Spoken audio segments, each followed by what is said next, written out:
Okay.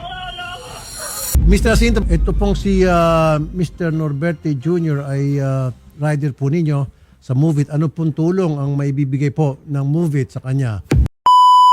So yun guys, ayon sa basher lang yan. Eh ako hindi ako naniniwala dyan. Siyempre, basher eh. Mga ano yan, mga hindi ko alam sa mga basher na yan. Dapat manood muna kayo bago kayo mambasya. Kasi doon sa post ko is nag-comment siya. Ganito ang comment niya. Ito, basahin nyo yan guys. Yan. Oh, diba? Nakita nyo naman yung comment na yan. Grabe, diba? Eh, wag muna kayong manghusga kasi hindi nyo alam kasi kung paano nga sila tumulong. So, panoorin natin to kasi may napanood ako sa Rafi Tulfo in Action. Kung paano nga ba natulungan ng Move It yung kapatid natin na rider. Panoorin nyo to guys. Nakasakay po yung suspect, bumaba yung suspect, bumunot ng ice pick at... Oh, okay.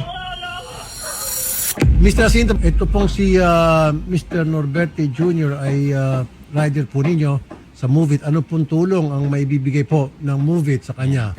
Sa amin po kasi, no, pag mga ganyan, may insurance naman po yan. Tutulungan po namin Ayun, i-practice General yan. Manager, Pati po yung assistant na Main. kinakailangan nila, no, ipagbibigay din po namin yan. Magkano po yung insurance policy, Mr. Jacinto? Aabot po ng ano po yan, ng 500,000. Yan po ba ay maibibigay agad-agad? O 500,000 meron tayong insurance. waiting period habang pinafile yung claim at pinoprocess po yung claim?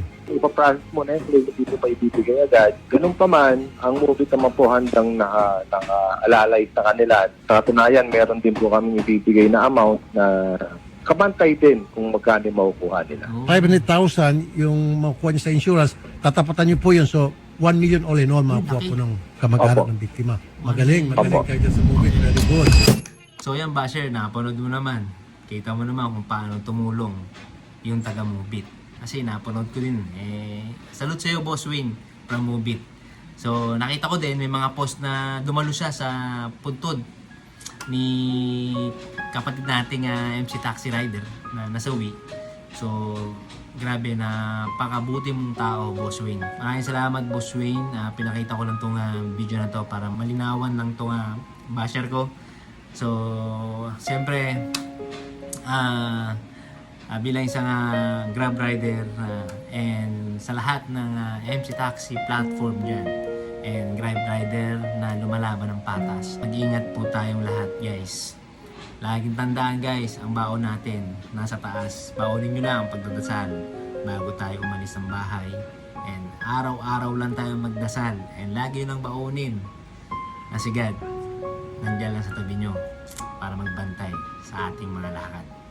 Ingat tayo palagi guys. And this is BJK TV. Salute, Move It na tumulong sa kapwa nating rider na nasawi. Let's go.